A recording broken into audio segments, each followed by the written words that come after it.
Last time मैंने सवाल पूछा था मैं कौन हूँ, और मैंने कहा था कि मैं साक्षी हूँ।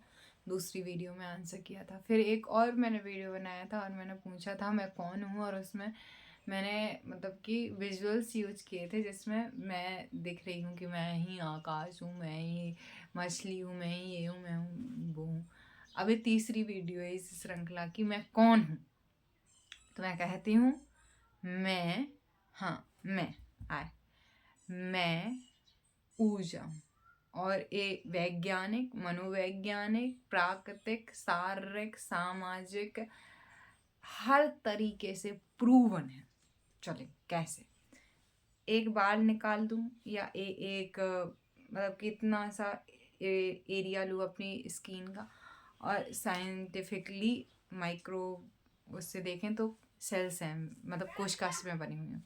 कोशिकांग से बने हुए हैं। कोशिकांग जो हैं वो एटम मॉलिक्यूल से बने हुए हैं जो कैरी करते हैं इलेक्ट्रॉन, प्रोटॉन, न्यूट्रॉन को। और ये मतलब कि एनर्जी, इलेक्ट्रॉन, लाइट के लिए एनर्जी जरूरी होती है ना, एनर्जी है। तो अब जितनी भी सेल्स हैं वो बहुत जूम करने के बाद किससे बनी हुई हैं? ऊर्जा से। बुद्ध क्या करते हैं? चेतना। हिंदू धर्म कहता है आत्मा। दूसरी अलग अलग धर्म सोल, कोई कुछ ना कुछ, स्पिरिट कुछ ना कुछ कहता है। तो कुछ ना कुछ एक कहता है। और ऊर्जा का नियम क्या है? ना तो ऊर्जा को बनाया जा सकता है, ना ही ऊर्जा को नष्ट किया जा सकता है। ऊर्जा को एक रूप से दूसरे रूप में रूपांतरित किया जा सकता है। दूसरा नियम ये है ऊर्जा का। तो पहला नियम क्या है? ऊर्जा एक रूप ना तो बनाई जा सकती है ना नष्ट की जा सकती है। दूसरा है ना तो ऊर्जा को मतलब कि दूसरा है कि ऊर्जा को एक रूप से दूसरे रूप में रूपांतरित किया जा सकता है। तो जब ओशो कहते हैं, क्या कहते हैं ओशो? ओशो जब कहते हैं कि ना, ओशो गीता में कहते हैं, गीता दर्शन बताते हुए कि ना तो आत्मा मारी जा सकती है, ना आत्मा जन्म ले सकती है। कृष्ण ये कह रहे हैं, और ऊर्जा का भी यही है। तो एट द एनर्जी लेवल हम सबके अंदर वही ऊर्जा है, वही एनर्जी है। अब एनर्जी जो है वही सच है, ऊर्जा ही सच है। अब उसको चेतना कह लो, आत्मा कह लो, स्पिरिट कह लो, सोल कह लो, हजारों नाम दे दूँ, पर्यायवाची बना दूँ, बट हम सब ऊर्जा से ही बने हैं, और ये प्रूवन है। चलो आज बहुत सारी चीज़ें साइंस के पास नहीं है, कल हो जाए, लेकिन ये ऊर्जा का नियम आज भी है, हजारों साल पहले भी था, और कल भी होगा, और हमेशा ही रहा है, और हमेशा ही रहेगा। तो अब मैं कह सकती हूँ मैं कौन हूँ? तो मैं ऊर्जा हूँ। अब फिर बहुत सारे आगे के सवाल आते हैं, जगत क्या है, ये क्या है, वो क्या है? तो सब कुछ ऊर्जा है, जगत ऊर्जा है। अब ऊर्जाएं नहीं होती हैं, ऊर्जा ही होती है, एनर्जीज नहीं होती हैं, एनर्जी बस होती है। तो किसी की एनर्जी अच्छी या बुरी हो सकती है? नहीं हो सकती। एनर्जी अच्छी बुरी नहीं हो सकती है एनर्जी की, लेकिन अपनी अपनी क्या होती है, एनर्जी की वाइब्रेशन होती है, और वाइब्रेशन में फ्रिक्वेंसी होती है, और फ्रिक्वेंसी जो है वो डिफरेंट डिफरेंट होती है। ओके, अब फ्रिक्वेंसी जाके चैप्टर पढ़ना है फिजिक्स का, अगर हो सके संभव तो बहुत डीपली बताए। उतना डीपली तो मुझे भी समझ में नहीं आता है, मतलब मुझे भी समझ में नहीं आता है, इसका मतलब ये नहीं है कि मैं बहुत आप वो हूँ, लेकिन मतलब मैं बहुत खोजी टाइप की आदमी रही हूँ। तो कोई क्यों दूध की दुकान पे खड़ा है, कोई शराब की दुकान पे, उनकी बाहर की वजह से। तुम्हारे चलो एक अमीर, दो लोगों को पैसे देते हैं, राम को और राज को, या राम को, श्याम को, किसी को भी देते हैं। अब यहाँ पे राम राम कहूँगी तो हिंदुइज्म का, रॉकी को देते हैं, रहीम को देते हैं, राम को देते हैं।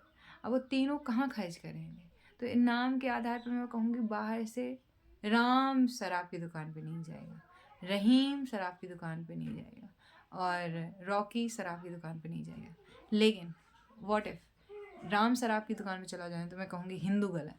अगर रहीम शराब की दुकान पे चला जाए तो मैं कहूँ, या वैश्यालय चला जाए, या वहाँ चला जाए जिसको हम गलत समझते हैं, तो हम उसको बाहर से वो को बोल दें। बट ये बाहर की चीज़ें हैं सारी, ये नाम, ये समाज, ये बाहर की चीज़ें, अंदर से सब एक जैसे ही है।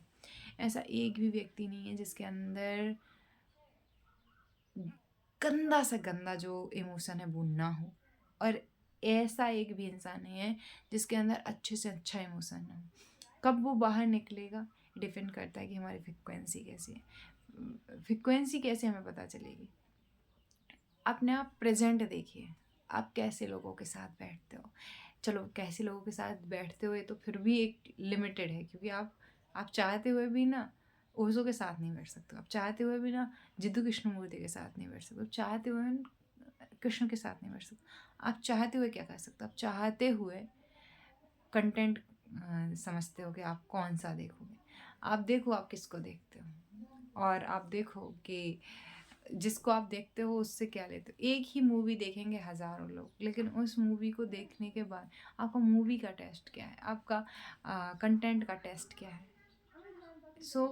जिस दिन दोनों ही डिपेंड करता है कि समाज साहित्य जो है वो समाज का दर्पण होता है, लेकिन ये भी सही है कि कभी कभी दर्पण से भी इंसान या तस्वीर से भी इंसान बनना शुरू हो जाता है।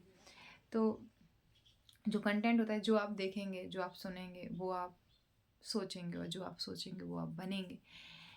तो ये सारी चीज़ें आती हैं। लेकिन मैं कहाँ सवाल पे थी कि मैं कौन हूँ, तो मैं ऊर्जा हूँ। ये मेरा अंतिम जवाब है, मैं कौन हूँ की सीरीज़ का। और अब मेरी खोज खत्म होती है। मैं साक्षी भी क्या है, एक तरीके से मैं हूँ, लेकिन मुझे अपने आप को बाहर करना पड़ेगा, फिर देखना पड़ेगा कि मैं साक्षी हूँ। जैसे मैं एक बॉटल अभी देख रही हूँ सामने रखी, तो मैं देख रही हूँ कि मैं साक्षी हूँ, लेकिन ऊर्जा को ना नष्ट किया जा सकता है, ना क्रिएट किया जा सकता है। पहला नियम। दूसरा नियम, इसे एक रूप से दूसरे रूप में रूपांतरित किया। तो ये अच्छा है। अब ये तो पता है, अब इसके आगे क्या? तो अब इसके आगे इस सेल्फ अवेयरनेस तक मैं पहुंची ना, तो अब मैं ये नहीं कहूँगी कि मैं दुखी हूँ। मैं दुखी हो सकती हूँ, मैं सुखी हो सकती हूँ। आपको लगता है मैं सुखी हो सकती हूँ, मैं दुखी हो सकती हूँ, मेरे साथ गलत हो सकता है, मुझे हरास किया जा सकता है, या मेरे साथ में मुझे बुली किया जा सकता है। I don't think so. मुझे तो ऐसा नहीं लगता कि मेरे साथ ऐसा कुछ भी किया जा सकता है। जब मेरे साथ ऐसा कुछ नहीं किया जा सकता, क्या मैं गरीब हो सकती हूँ? क्या मैं अमीर हो सकती हूँ? नहीं, मैं कुछ नहीं हो सकती हूँ। और जो भी हूँ इसी क्षण हूँ, कल होंगी इसका कोई गारंटी नहीं। तो एक मिनी सेकंड की ज़रूरत है और सब सेट है। इसी के लिए मैंने एक सेल्फ अवेयरनेस का कोर्स बनाया। मेरा ये है कि सेल्फ अवेयरनेस से आपको एक प्रैक्टिस करना। मैंने बहुत गहरी प्रैक्टिस की है, तब जाके मुझे समझ में आया, ओह शिट। मैं अभी तक सोचती थी मेरी डैडी नहीं है इसलिए मैं दुखी।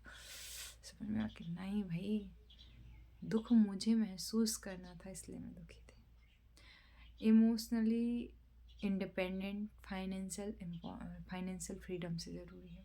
और ये सब कुछ पार्ट है मेरे सेल्फ अवेयरनेस कोर्स का, तो ज्वाइन कर सकते हैं। 10,000 का कोर्स है, और अगर 21 दिन प्रैक्टिस किया और 30 दिन के अंदर रिजल्ट्स कुछ भी नहीं दिखे तो 50% यानी 5,000 रिफ़ंड कर दूँगी। इतना गारंटी है मुझे कि अगर मेरे अंदर चेंज आए, क्योंकि मैं हमेशा बाहर चेंज करना चाहती थी, मैं हमेशा लोगों को फिक्स करना चाहती थी, अपने आप को नहीं।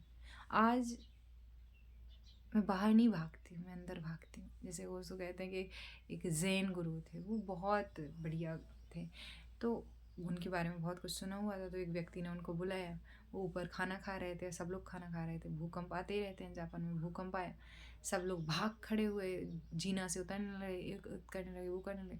वो जैन गुरु उधर ही बैठे रहे, आंखें बंद कर ली। जैसे ही भूकंप खत्म हुआ, उसी भूकंप में उस राजा ने देखा, उस व्यक्ति ने जिसने आमंत्रित किया था कि तो इधर ही बैठे। तो फिर वो भी आए और उसने कहा आप आप आप क्यों नहीं भागे, ये कैसे संभव रहा? उसने कहा कि मैं भाग के जाऊंगा कहाँ, और भूकंप यहाँ ही आ रहा है और नीचे नहीं आ रहा है, ये थोड़ी है। तो तुमने देखा नहीं, लेकिन मैं भी भागा, लेकिन तुम बाहर भागे, मैं अंदर भागा।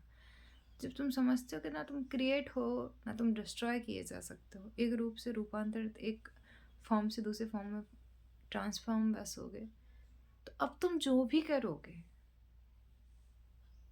वो सच्चित आनंद का पाठ होगा। तुम आंखें भी झपकाओगे तो अब कह सकते हैं कि हाँ, कबीर कहते हैं कि आंखें झपकाना और बंद करना भी मेरे लिए भक्ति है। तो हाँ, वो बात समझ आती है। तो वो एक धार्मिक मुद्दा चला जाता है बट उस तरफ। लेकिन सेल्फ अवेयरनेस की आप आपके पास इनफ है, अब देख पा रहे हो ये बहुत है। लेकिन देखना भी क्यों ज़रूरी है? क्या आप नष्ट हो जाएंगे नहीं देखेंगे? यह शरीर मेरा इसी क्षण मेरा साथ छोड़ देता है तो मैं नहीं रहूँगी। तो मैं अभी भी नहीं हूँ और कल भी नहीं थी और कल भी नहीं रहूँगी। मेरा होना एक इल्यूज़न है, बस illusion. Nothing is real in this world. यहाँ पे कुछ भी रियल नहीं है, एवरीथिंग इज़ जस्ट इल्यूज़न। ये बात समझने में मुझे 26 साल की ज़िंदगी लगी है। तो अब जो भी हो रहा है उसको बदलने की चाह नहीं है। अब जो भी हो रहा है उसको गलत है सही है ये दूसरों को सिखाने की ज़रूरत नहीं। एक्सेप्टेंस, हाईली एक्सेप्टेंस आ गया। अमीरी गरीबी सब एक जगह पे खड़ी हुई दिखती हैं।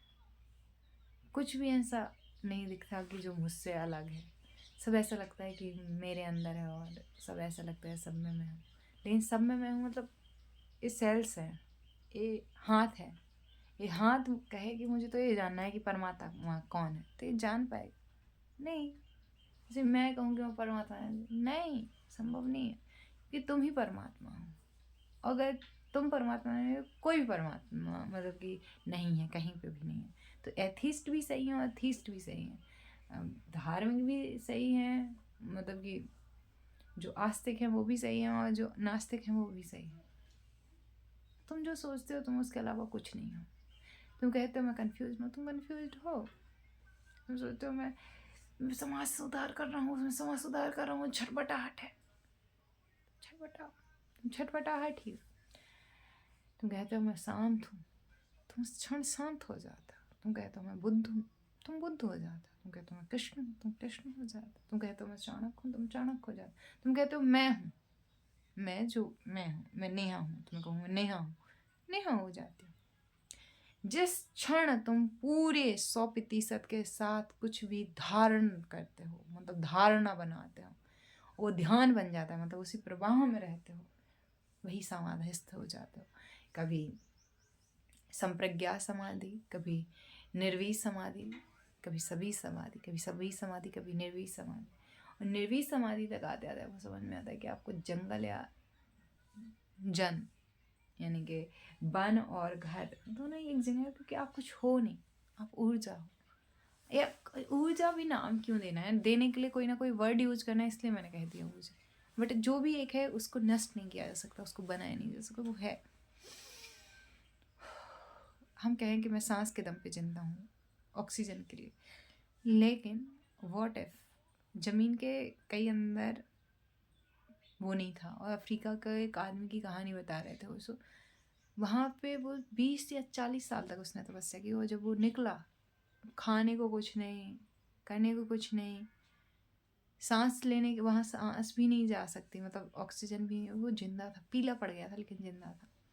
तो क्यों? तो सांस प्राण नहीं है, प्राण एक अलग चीज़ है। हाँ, सांस महसूस करने की चीज़ है। और जैसे तुम्हें बिना पते हुए सांस चलती है, प्राण आ रहे हैं जा रहे हैं। तो ये दुनिया बहुत चमत्कारों से भरी हुई है, समझना बहुत कठिन है। बट ये समझ लेना कि मैं ऊर्जा हूँ और सब कुछ ऊर्जा है। और जिस क्षण मैं जिस पे ध्यान दे दूंगी वो मैं हो जाऊंगी, क्योंकि बस इतना ही है। और ये धारणा ध्यान समाधि, ये 3 किसके पार्ट है? योग के 3 अंतरंग हैं। 5 जो बाहर अंग हैं उनमें है यम नियम आसन प्राणायाम प्रत्याहार, और 3 जो बाहरी हैं वो आंतरिक है, वो है धारणा ध्यान समाधि। जब धारणा ध्यान समाधि एक लाइन में हूँ, मतलब एक साथ प्रयास किए जाएं, प्रैक्टिस किए जाएं, तो उसको संयम बोला जाता है। और जब संयम होता है, अब मैं संयमित हूँ, और जब संयम होता है तो स्थिर प्रज्ञा होती है, वास्तविक विवेक होता है। और फिर आप कुछ भी करें, फिर आप प्राण दें लें, सब